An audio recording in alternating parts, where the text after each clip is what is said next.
mean, you're right. It doesn't define who I am. It will never define who I am. It'll be a means by how I get by in this world, but it'll never define the nature and the quality of how I exist. And see the thing. You know what I see? See? And no disrespect, I've seen people spit out that, and I have seen people with money make them eat every bit of those words, man. Yeah. And see what you say, what you talk about is what you saying is really deeper than money. Because look at the analogy you use is Michael Jordan's. I want you to understand, a white man taught me that. I learned 2 valuable lessons about capitalism and imperialism. One from a white guy, one from a black professor.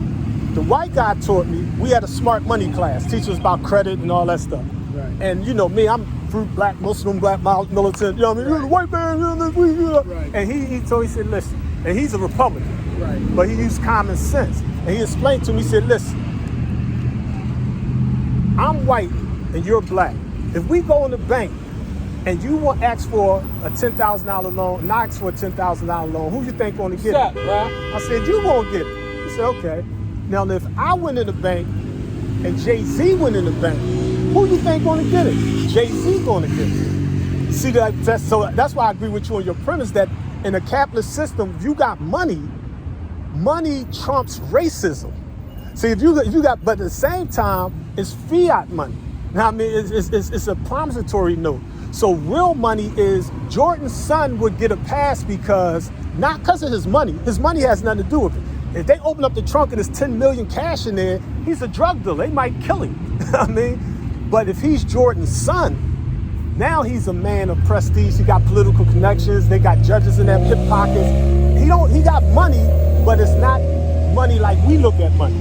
Money to them is a medium of exchange. Now, I mean, if I'm playing basketball, they not gonna let me go to jail because they need me on the team. I mean, I don't have no money, but if I'm in college and I'm the next football star, they gonna make moves. That's how basketball players in Philly was able to get out of trouble. You know what I mean? You know, because they was valuable to the team. So I believe that, you know, but our concept of money is fiat money, like the white man did presidents, you know what I mean? And that's the imperialism, capitalism stuff. But real money is knowledge, wisdom, and understanding, good health, unity, family, you know what I mean? Having some land to call your own, growing what you eat, sewing your own clothes, cutting your own hair. That's right. That's independence. That's many of us got that. And the beauty. It's all right to whip all that off. How many of us got it? I would say 90% of the world has that. 90% of the world has that. They have what's called sovereignty. Now you got countless. Africa is 12 million square miles. India, China, even Alaska. You have people all over the planet Earth. In this country right here, you have black people that own lands, that own their own schools. We're in a nation that we own schools and universities. We ain't built. We already got it. Right now, we have our own farms, our own trucks that deliver our produce, our planes fly in the air. You have people, the black people in this country that had that right now. But at Dr. Martin Luther King, when they was pushing integration, they wanted a slice of the American pie. Dr. Elijah Muhammad was like, we make our own bean pie. Now, I mean, so the struggle is real. We understand that we've been under oppression and tyranny for the last 500 years, but that don't take away the people over in Haiti, Brazil, all around the world, actually, that they be like, oh, my family be like, we got land in Richmond, Virginia. We own our land. We owned our land before your father and your father's father. We own that land. Now, I mean, they got pecan groves. So you have black people that have land, but if they don't have knowledge of self, the family don't know how to come together and utilize that land. They ain't gonna listen to me. You come with that radical stuff. You know what I mean? You know how big Trenton is, right? Not really, no.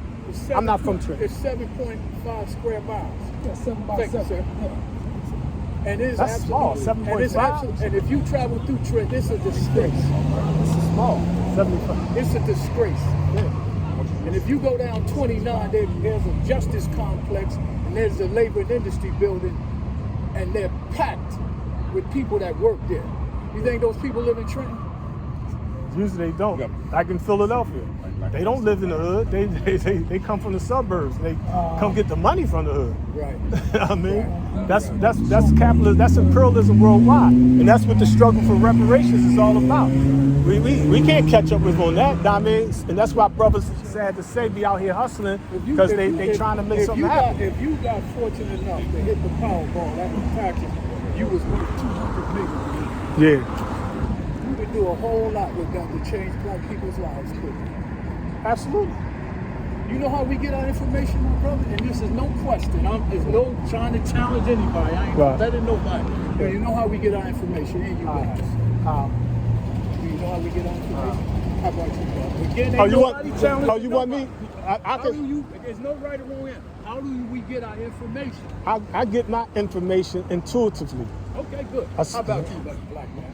I don't mind studying. Good. Okay, brother Rich. How about my brother? Study and observe. Just study nature, study books, study a whole lot of things. Absolutely. Good at it. We get our information through our 5 senses. So if we get our information through our 5 senses, right, which we do, most people believe in what they can touch, feel, taste, and hear, and see.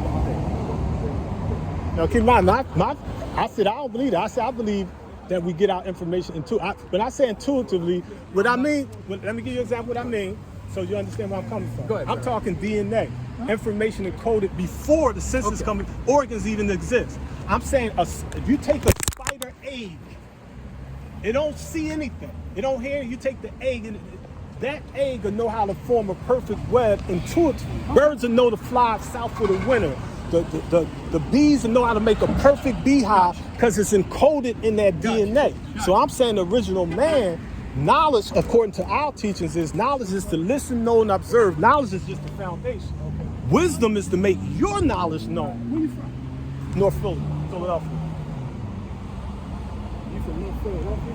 Yes, sir. Anything fruity? Physically. I'm saying that in layman's terms. I consider myself an Asiatic. University. I told you we believe the black man God. Where's Temple University? No, I said, where's Temple University?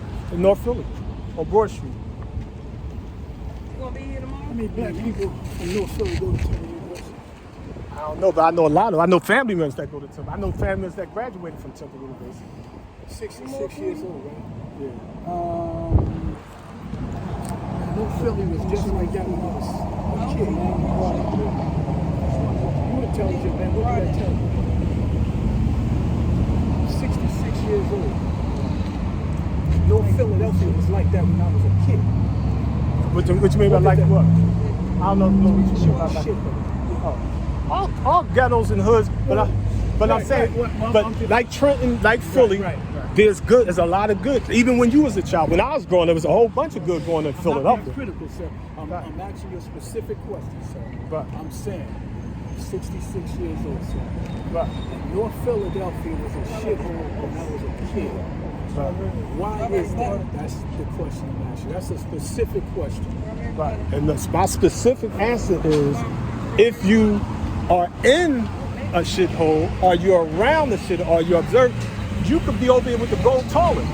Like, see, the North Philadelphia I know is thousands of positive, conscious, independent, strong black people been working. I'm 57 years old. They've been doing it before you was born. Cecil B. Moore is named after brothers that sacrificed their lives. Why North Philly continue to be looking like that? I don't know the last time you went to North Philly looks beautiful now. They told Philly up. A lot of places is beautiful now. Like when I grew up down Jefferson, Diamond Street. It was, when I was growing up, we didn't even consider that. I didn't see trash on the ground. Does it look like Villanova? No. Does it look like Chestnut Hill?